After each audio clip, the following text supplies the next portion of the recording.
Okay. First of all, this video will be part 1. I'm going to cover the science subjects along with maths. क्या क्या chapter हो जाने चाहिए, कैसे करना है, क्या करना है, all of it. Okay. And starting with physics. Okay. Physics में आप देखो, मेरे टाइम से भी बहुत कंसेप्चुअल हो गया था, तुम्हारे टाइम में तो और कंसेप्चुअल हो चुका है. And yes, you can totally relate with me. Why? Because मैं भी कॉम्पिटेंसी बेस्ड क्वेश्चन जब इंट्रोड्यूस हुआ था उसके एक साल बाद एग्जाम दिया था, which is in 2025, which is very recent, एक साल पहले. So yes, you can kind of trust me कि कैसे क्वेश्चन आएंगे, मेरे को पता है फॉर्मेट्स एंड ऑल. ठीक है, तो अब मैं तुमको बता रहा हूँ फिजिक्स का फंडा. It's totally conceptual based. Okay, रट्टा तुमको मारना है, मारना पड़ेगा.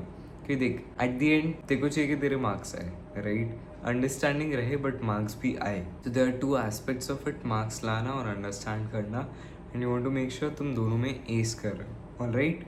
सो फिजिक्स में चैप्टर्स अब तुम्हारे कहाँ तक हो जाने चाहिए और कैसे करने हैं. मैं हमेशा रिकमेंड करूँगा फिजिक्स तुम 2 या 3 टीचर से पढ़ो. अगर तुम ट्यूशन जा रहे हो तो ऑनलाइन भी 1-2 टीचर से पढ़ो. ठीक है, अलग पांडे सर है, उनका वीडियोस जो है, फिजिक्स पटना से है, उनका वीडियोस देखो. ये दोनों से पढ़ो. अगर तुमको रिविजन करना है एग्ज़ाम के पहले तो शैलेंद्र सर से पढ़ो. ओके, सो ये 3 टीचर्स जिनका मैं नाम बोला, I will pen it down below. Make sure कि तुम पढ़ रहे हो इनसे. Why? Because the more you study from different teachers, the more clarity of thought you will develop and more conceptual clarity that you will develop. And वही चाहिए, वही test होगा अब तुम्हारे फिजिक्स में. तो make sure that you are doing that. And बहुत कुछ होता है यार जो बुक में तुमको ढूंढते रहो तुमको मिलेगा नहीं. तो उसके लिए make sure you watching these teachers, you solving question banks. Why question banks and why अभी क्वेश्चन बैंक्स? कि देखो, एंड में होता है sample paper solve, PYQ solve. अभी you have the time to solve question banks, exercise questions. Science subject के लिए exercise question solve करो, आर्ट्स के लिए ज़रूरी नहीं है. फिजिक्स, केमिस्ट्री, बायो, इनके exercise questions, if you have Selina या एनी अदर बुक, चाट दो. ठीक है, exercise questions. And make sure question banks भी तुम सॉल्व कर रहे हो. फिजिक्स का I again recommend Educart. And जितने भी दूसरे सब्जेक्ट्स है, chemistry, bio and maths, Oswaal best test. मैं तुमको जो भी मैंने यूज़ किया है मैं तुमको सब बता रहा हूँ. तो ओसवाल ये तीनों के लिए, एडुकार्ड फिजिक्स के लिए. ऑलराइट, अच्छे अच्छे क्वेश्चन है. Thing being question banks are the most important things.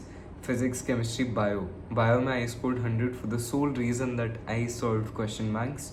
ठीक है, बायो मैं तुमको जितना बता रहा हूँ उतना ही मैंने यूज़ किया है, वही कंपनीज़ का यूज़ किया है. तो डोंट वरी. तो अभी तुम्हारा फिजिक्स में कितना हो जाना चाहिए? फिजिक्स में मेक श्योर कि जो फर्स्ट 3-4 चैप्टर्स है वो तो हो ही जाने चाहिए. ठीक है, first 4 chapters done. And if possible do the 5th one as well. मैं चाह रहा हूँ कि तुम्हारा वेकेशन में 5th और 6th का पार्ट 1 ख़त्म हो जाए. ठीक है, ये अगर तुम्हारा ख़त्म हो जाए, rest you can cover, you will have enough time.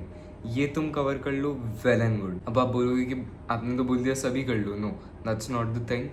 I want science subjects to be covered as soon as possible. Why? Because इसमें you have to understand it every time. The more you understand, the better. The more you read, the better. So science and maths ये जितना जल्दी खत्म हो उतना better for you. Art subject ठीक है, history, geography easy, you can do it. English 1, English 2 के लिए practice चाहिए, उसके लिए मैं different video बनाऊँगा, part 2 आएगा उसके लिए.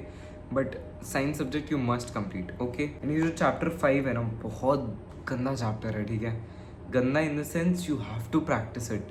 तुम उसको सोचोगे कि न्यूमेरिकल वाला चैप्टर है, क्योंकि बहुत बार होता है कि अपन थ्योरी कंप्लीट कर लेते हैं because that seems interesting, numerical छोड़ देते हैं. And I am telling you 100% genuinely honestly, numericals and में जाके इतना फाड़ता है ना. मतलब एट द एंड तुमको लगेगा मैं न्यूमेरिकल्स करूँ या थ्योरी करूँ, न्यूमेरिकल्स करूँ थ्योरी करूँ, you will be very confused. Because and में जाके तुमको पता चलेगा, ओ शिट, न्यूमेरिकल्स के तो मार्क्स आते हैं. एंड ये जो चैप्टर 5 की न्यूमेरिकल्स है, ये बहुत ही खतरनाक न्यूमेरिकल्स है. तो अभी से अगर तुम सॉल्व नहीं कर रहे हो, तुम्हारा सेलिना का बुक का क्वेश्चन सॉल्व नहीं हो रहा है, तो it's going to be a huge problem for you. तो मेक श्योर ये चैप्टर 5 के न्यूमेरिकल्स तो पूरा सॉल्व करो. And all the rest chapters numerical solve करते रहो. ठीक है, केमिस्ट्री में भी we only read theory, we like it, we understand it, so we do. Numericals में वी फील कि अच्छा हो जाएगा, फार्मूला याद कर लेंगे, हो जाएगा. नो, फिजिक्स का अभी तक तो तुम न्यूमेरिकल्स आया नहीं है तुम्हारे. इलेक्ट्रिकल्स, वो जो इलेक्ट्रिक वाला चैप्टर है उसमें आने दो. उसके तुम क्वेश्चंस पढ़ोगे, तुमको लगेगा कि what the hell is this, कहाँ से क्वेश्चन आ रहे हैं. मैं एंड पे थोड़ा लक पे गया था बिकॉज मेरा पूरा कंप्लीट नहीं हुआ था syllabus. That's why I am telling you syllabus अभी कंप्लीट करो, न्यूमेरिकल्स जितना हो सके, जितने चैप्टर्स तुम्हारे हुए हैं सबका न्यूमेरिकल्स कंप्लीट करो. Okay, now coming to chemistry. अब देखो, केमिस्ट्री इज़ अ रट्टा मार subject with understanding. If you not understanding and तुम रट्टा मार रहे हो केमिस्ट्री, नहीं समझ आएगा. अगर तुम बस समझ रहे हो केमिस्ट्री, नहीं हो पाएगा. तो इट्स अ रट्टा मार understanding subject and it's a very special category to be honest. ठीक है, बायोलॉजी में तुम रट्टा मार सकते हो, फिजिक्स में तुम पूरा समझ सकते हो, केमिस्ट्री में रट्टा मार समझना पड़ता है, वरना केमिस्ट्री नहीं होगा. एंड केमिस्ट्री आधे आधे से ज़्यादा लोगों को समझ नहीं आती है, मेरे को भी नहीं आती थी, क्योंकि मेरे बेसिक्स 9 के क्लियर नहीं थे. ऑलराइट, तो तुमको लगेगा कि अब क्या करें, क्लास 10 में आ गए, we are doomed. Okay, so first मैं तुमको क्या चाह रहा हूँ ना, आगे तुम पीरियोडिक टेबल जो है वो बढ़िया से पढ़ो. And I want you to understand compound वगैरह फॉर्म कैसे होता है. वो जो वैलेंसी है ना, उसको अच्छे से समझो कि plus valency, minus valency, Na+Cl-, इसलिए जब बॉन्ड होता है तो NaCl बनता है. तो ये वाली जो चीज़ है ना, एंड उसमें जो वैलेंसी वाला पार्ट है, ठीक है, ये चैप्टर या तो कहीं तो दूसरे सोर्स से पढ़ ले. व्हेन यू अंडरस्टैंड दिस, तब तेरे को बाद में समझ आएगा कि ओ, हर एक रिएक्शन में बस यही चीज़ मोस्टली यूज़ होती है कि ये जो प्लस वैलेंसी वाली चीज़ें हैं, they bound with a different minus valency वाली चीज़ें. ऑलराइट, तो ये जब सबको समझ आ जाएगा, तब आपको केमिस्ट्री थोड़ी थोड़ी समझ आने लगेगी. एंड जब आप पीरियोडिक टेबल में सबकी प्रॉपर्टीज़ पढ़ोगे, अच्छे से पढ़ोगे, तब थोड़ा और समझ आएगा. ये जो वैलेंसी वाला चीज़ है ना, कि कौन सा किसके साथ मर्ज होता है, ये वो, अगर ये नहीं पता तो दिक्कत है. एंड ये पता करना भी बहुत आसान है, क्योंकि मैंने भी बाद में किया था केमिस्ट्री, क्योंकि मेरे को समझ नहीं आती थी. मैं वैसा कोई पर्सनल ट्यूशन्स लेता नहीं था. एंड नाउ कमिंग टू कितने चैप्टर्स हो जाने चाहिए, क्या क्या है क्या नहीं है, मैं तुमको बता रहा हूँ. फर्स्ट है तुम्हारा पीरियोडिक टेबल, सबसे प्यारा, इन्नू मिन्नू good chapter that will give you the most understanding of all of the other chapters. ठीक है, अगर ये नहीं होके रखा तो दूसरे चैप्टर में दिक्कत है. तो ये चैप्टर पूरा क्लियर करो बढ़िया से. ठीक है, अगेन सेलिना बुक सॉल्व करो आगे, तब अंडरस्टैंडिंग ज़्यादा आएगी तुमको. ठीक है, what I want you to do is again chapter 5 तक तुम कैसे भी करके कंप्लीट करो. एंड अगर तुम्हारा चैप्टर 5 नहीं भी हो रहा है ना, चैप्टर 4 नहीं भी हो रहा है तुमसे अभी, चैप्टर 4 अगर तुम आधा छोड़ दे रहे हो अभी, तुम चैप्टर 5 कंप्लीट कर लो. मैं क्यों बोल रहा हूँ ये, chapter 5 is the most confusing chapter. जो एसिड के चैप्टर है दोज आर ईजी. ठीक है, तो वो सब तुम्हारा हो जाएगा, HCl and all, HCl, ammonia, ये सब प्यारे प्यारे चैप्टर्स है, दीज आर वेरी स्कोरिंग. ये ऑर्गेनिक केमिस्ट्री और मोल कॉन्सेप्ट, ये दो चीज़ है केमिस्ट्री के बुक के सबसे बूम माम चीज़ें. तो mole concept make sure vacation में टाइम है. ठीक है, स्कूल खुलने के बाद टाइम रहेगा नहीं, वकेशन में ये मोल कॉन्सेप्ट जो है, या फिर अगर तुम्हारा वेकेशन ओवर भी हो चुका है, तो for this period mole concept जो है बढ़िया से समझ के सॉल्व करो. एंड इसके लिए तुमको पुराने चैप्टर्स थोड़े आने चाहिए. ओके, वो सॉल्व करो, क्योंकि ये जो मोल कॉन्सेप्ट है एंड में बहुत दिक्कत देता है. मैं हमेशा ये इसको स्किप करता था, ऑर्गेनिक को स्किप करता था, फिर एंड में जाके मेरे को बस यही 2 चैप्टर करने का टाइम मिला बढ़िया से. एंड ऑर्गेनिक केमिस्ट्री तो अलग लेवल है. ठीक है, वो मैं एंड में जाके पूरा समझा, एवरी डे आई रेड, तो मेरे को रोज़ कुछ कुछ नया समझ आ रहा था. तो इसलिए तुम अभी थोड़ा थोड़ा पढ़ना स्टार्ट करोगे तो तुमको समझ आना स्टार्ट होगा. ठीक है, वैसे ही केमिस्ट्री तुमको समझ आएगा, वरना नहीं आएगा. इन डेप्थ स्टडी करना है तुमको, राना अकेडमी से पढ़ो. ठीक है, यूट्यूब पे बहुत सारे डिफरेंट सोर्सेज होते हैं, उनसे पढ़ो.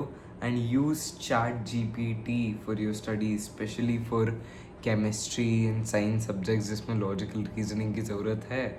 ChatGPT से पूछो why this happen, why not this, why not this, be curious in your science subjects. Okay, so this is how you're going to read chemistry. Now coming to biology, सबसे प्यारा subject.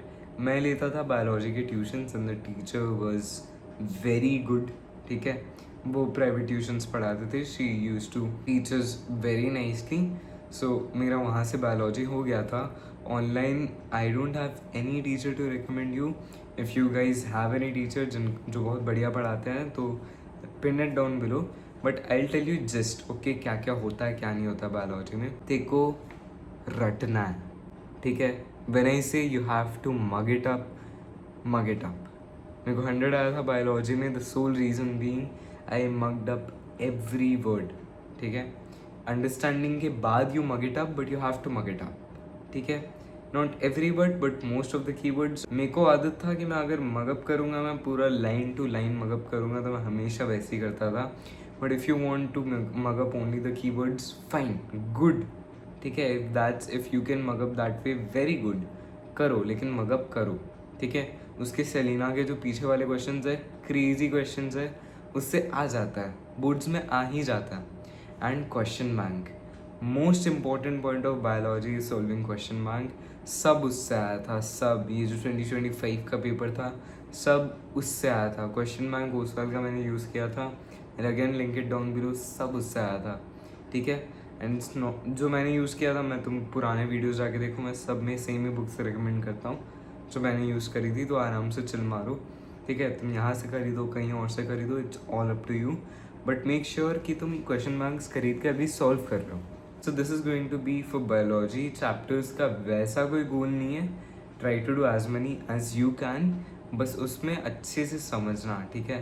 Plant वाला जितना chapters है, try करो कि plant का आधा से ज़्यादा थोड़ा हो जाए। एंड जितनी भी चीज़ें हैं बायोलॉजी में, वो very interesting regarding humans, plants and all of that. So it's a very fun subject to read and मज़ा भी आएगा तुमको पढ़ के। एंड मेक श्योर कि तुमको डायग्राम्स पता है, एंड डायग्राम बेस्ड क्वेश्चन बहुत आते हैं बायोलॉजी में, इसलिए क्वेश्चन बैंक जब सॉल्व करोगे या फिर सलीना बुक्स भी जब सॉल्व करोगे, तो बढ़िया से डायग्राम बेस्ड क्वेश्चन सॉल्व करना, ओके, कि वो बहुत आते हैं।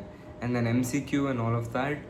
मेक श्योर कि तुम कोई भी सोर्स से टेस्ट दे पाओ बायोलॉजी के। तुम जितना ज़्यादा टेस्ट दोगे बायोलॉजी का, उतना बेटर फॉर यू। एंड नहीं हो पाए तो हमेशा 1-2 चैप्टर करो, ठीक है। उसके बाद सोच लो 3 चैप्टर तक कंप्लीट किया, उसके बाद खुद बैठ जाओ क्वेश्चन बैंक सॉल्व करने। So that way you are completing your chapters, and then तुम्हारा सेल्फ असेसमेंट भी हो गया। दैट्स वाई मेक श्योर कि तुम बाद में सॉल्व करो क्वेश्चंस, ऑलराइट। चाहे तुम एक्सरसाइज क्वेश्चंस भी चैप्टर कंप्लीट करने के बाद सॉल्व करो, and make it a self assessment test, alright. So biology में यही फंडा है। कहाँ तक कंप्लीट हो जाना है? चैप्टर 3 तक तो सबका हो ही गया होगा मोस्ट प्रोबेबली। चैप्टर 5 तक भी अगर तुम्हारा अभी तक कंप्लीटेड है तो इट्स ओके। तो 5 is mostly the basic number जहाँ तक तुम्हारा हो जाना चाहिए। वाई? बिकॉज ये जो साइंस सब्जेक्ट है, इसमें हार्ड वाले चैप्टर्स आते हैं एंड में। बायोलॉजी को छोड़ के केमिस्ट्री और फिजिक्स, इसमें जो एंड में चैप्टर्स है ना, स्पेशली फिजिक्स, बूम है चैप्टर्स। तो इसलिए जितना आगे के इजी चैप्टर्स कंप्लीट करो, ख़त्म करो, उनको छोड़ दो अभी। Focus on the hard chapters, complete दम, बिकॉज अभी तो बहुत टाइम है। तो आराम से जब तक ये सब ख़त्म हो, उसके बाद तुम धीरे धीरे वो सब हार्ड चैप्टर्स करना। ये जो इजी चैप्टर्स है, इसको जल्दी ख़त्म करो, बूम बंद करो, एंड देन मोर जो फोकस है तुम्हारा वो हार्ड चैप्टर्स पे चले जाए। एंड देन अगेन जब हार्ड चैप्टर्स हो जाए, you can again revise back, समझ रहे हो। सो that way you will be in a flow, and सब तुम्हारा कवर होगा बढ़िया से एंड में। मैं एंड के 3 महीने प्रिपेयर किया था बढ़िया से, एंड उसमें मेरी इतनी फटी थी ना प्रिपेयर करते करते। बिकॉज एंड में अगर तुम ऐसे करोगे, ऐसे करना चाहोगे, चाह कर भी नहीं हो पाएगा, बहुत मुश्किल है, ठीक है, हर एक सब्जेक्ट के लिए। बट अगर तुम अभी से कर लो तो बहुत प्यार से कर लोगे, ठीक है। That's why I am wanting you to do all of this right now. I'm wanting you to take a bit of pressure अभी, so that you don't have to worry at the end. And end में तुम आराम से sample paper solve करो, question bank solve करो, and you do all of those things. Alright guys, I'm cutting you in between because आज मेरे पास थोड़े question banks आ गए थे. So let me show you all the question bank, ठीक है. So this is physics Oswal वाला. इन लोग ने ये दिया है, which is a very very useful thing which I liked very personally. This is nice, ठीक है। मेरे को इसमें एक चीज़ पसंद नहीं है कि इसमें कलर्स नहीं है, बट देन ठीक है, कलर्स की उतनी रिक्वायरमेंट होगी नहीं, ठीक है। फिज़िक्स का ये वाला है, फिज़िक्स का चलो ठीक है, फिज़िक्स का तुमको उतना देखने का ज़रूरत नहीं है। बायोलॉजी वगैरह मैं तुमको दिखा दे रहा हूँ, ठीक है, जो तुम्हारे काम का है। बायोलॉजी में अगेन इन्होंने फॉर्मूलाज दिए हैं, ठीक है, माइटोसिस, ये सब, cell cycle. So this is something which is very useful. मेरे टाइम पे था नहीं है, अभी तुम्हारे टाइम पे आया है, तो this is nice, this is good. And मैं तुमको क्यों बोल रहा था कि इसका लेने बायोलॉजी बुक्स एंड ऑल, मैं तुमको दिखाता हूँ। अब देखो ये जो है ना यहाँ पे, अब देख यहाँ पे ना ऐसे ऐसे क्वेश्चंस है जो तुमको नहीं मिलेंगे तुम्हारे बुक में, ये सब, ठीक है। ये सब क्वेश्चंस तुमको बुक में नहीं मिलेंगे, बट देन ये सब एग्ज़ाम में आ चुके होंगे बहुत सारे क्वेश्चंस, ठीक है। तो ये सब तुमको बुक में मिलते नहीं है, इसलिए मैं चाह रहा हूँ कि तुम क्वेश्चन बैंक खरीदो, जिससे ये देखो ये सारे जो क्वेश्चंस है सेल्फ असेसमेंट में, ये these are nice questions, alright, ये सब एग्जाम में आने के चांसेस रहते हैं। एंड ये देखो यहाँ पे प्रीवियस ईयर वगैरह दिया हुआ रहता है, specimen paper, this is the most important you know, specimen paper and all, जो आया हुआ नहीं रहता बट देन उसके आने के चांसेस सबसे ज़्यादा रहते हैं। तो इसलिए ये है बायोलॉजी का question bank which held me a lot, ठीक है, held me a lot in my exams. अब मैं तुमको केमिस्ट्री वाला दिखाता हूँ, this is the chemistry one. अब देखते हैं इन्होंने क्या क्या दिया है, ठीक है, मैं तुमको बस दिखा रहा हूँ। ये फॉर्मूला शीट जो है, ठीक है, दिस इज़ नाइस, स्पेसिफिकली ये वाला जो चीज़ है, ये सब चलो तुम्हारे टाइम पे तुमको बढ़िया बढ़िया चीज़ें मिल रही है, मेरे टाइम पे था नहीं है उस वाल का। But then books are really nice, ठीक है, mole concept and all. I hope इन्होंने येस ऑर्गेनिक केमिस्ट्री का they have given it nicely, so it will be helpful. And acids वगैरह भी है, ये रहा organic chemistry, it's given nicely, it's good, it's a very good thing, this is a very nice copy, you should have this. And ये जो questions है, questions में again I am showing you क्या क्या है क्या क्या नहीं है। स्पेशली तुमको एसिड्स का चैप्टर दिखाता हूँ, ठीक है, इसमें ऐसे ऐसे क्वेश्चंस हैं जो तुमको बुक में या कहीं PYQ वगैरह में तुमको मिलेंगे ही नहीं। स्पेशली जो सॉल्ट वाला है यहाँ पे अब तुमको दिखा रहा हूँ, ये सब क्वेश्चंस आते हैं, ठीक है, ऐसे टाइप के ऐसे टाइप के क्वेश्चंस रहते हैं जो तुमको मिलेंगे। एंड देन इसमें specimen paper and all of that मिल जाता है, विच इज़ नाइस, ठीक है, ये सब जो है these are nice, these are good. Explanation दिया है ये लोग ने, एक्सप्लेनेशन तुमको उतना नहीं पढ़ना पड़ेगा, रिविजन नोट्स है ये, ठीक है, it is useful for you. ये जो क्वेश्चंस है these are the most important. And यहाँ पे कमेंट्स दे देते हैं ये लोग। तो मेरे पास अभी एडुकार्ड का फिजिक्स का आ जाएगा, उसके बाद मैं तुमको वो भी दिखा दूंगा वो कैसा है क्या नहीं है उसमें, ठीक है। दिस इज़ द थिंग, इसमें अब देखो ये जो क्वेश्चंस वगैरह होता है ना, ये सब तुमको नहीं मिलेंगे, इसलिए मैं बोल रहा हूँ क्वेश्चन बैंक बीच बीच में सॉल्व कर लो। अगर तुम पूरे टाइम नहीं कर रहे हो फिर भी बीच बीच में फ्री सैटरडे संडे हो उस दिन बस क्वेश्चन बैंक सॉल्व करो। Alright, that's it for today guys, thank you so much for watching, see you in the next one.